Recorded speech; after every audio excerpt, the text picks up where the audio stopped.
the Rambler Network.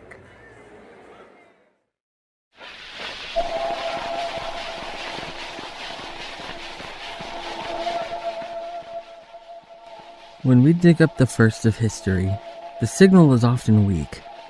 The oldest music ever recorded for playback is nearly impossible to hear, but its significance is deafening. It's the first scratch in time, the mark that lets us find all the others that followed. But sometimes, what we think is the first isn't after all. This is the Digressor Firsts.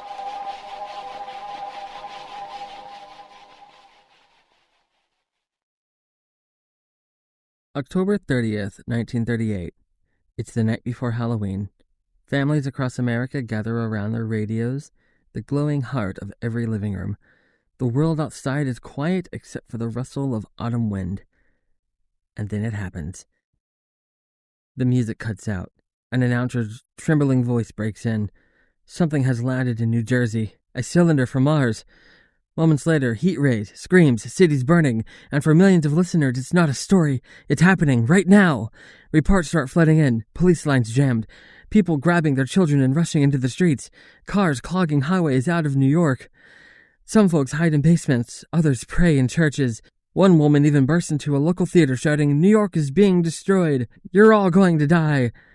For one terrifying night, America believes it's under attack from outer space. And the man behind it all? A 23-year-old theater director named Orson Welles, the future creator of Citizen Kane. At least, that's how the story goes. For decades, we've heard about the chaos that followed the War of the Worlds broadcast.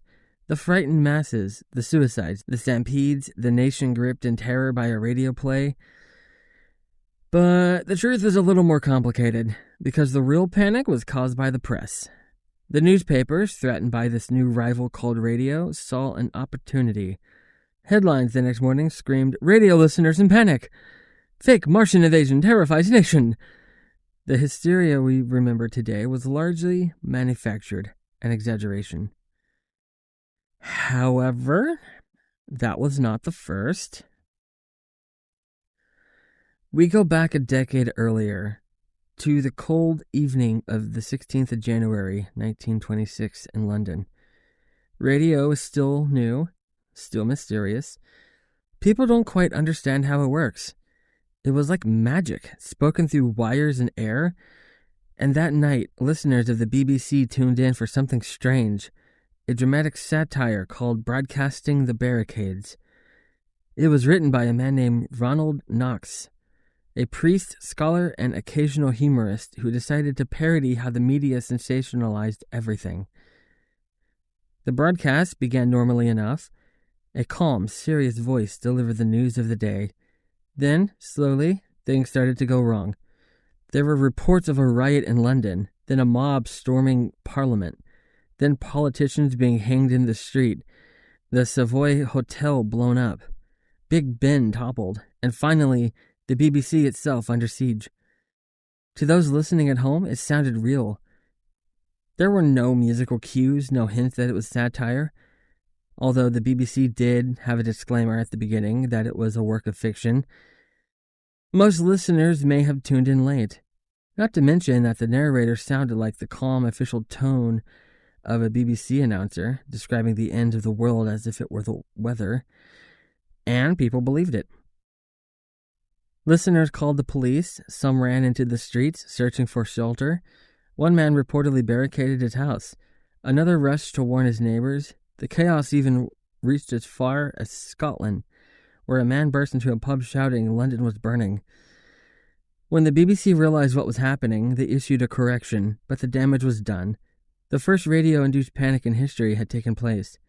Not in America, in 1938, but in Britain, 12 years earlier. And the irony? Knox's broadcast wasn't meant to scare anyone. It was a satire about sensationalism, a warning about how easily people could be manipulated by the power of a voice. The BBC, mortified, apologized and tightened their rules about fiction on the air. Knox went back to writing mysteries and theology, and the evening quietly faded into obscurity. Until Orson Welles came along and repeated history on a smaller scale. So, when people talk about the War of the Worlds panic, the night America lost its mind over Martians, remember this.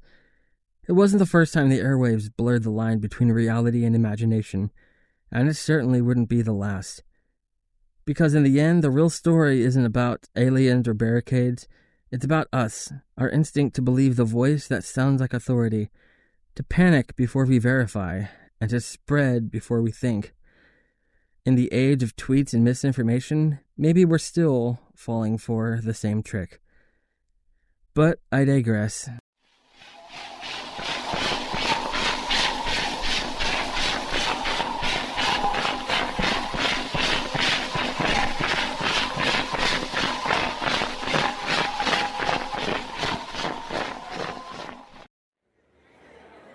The Rambler Network.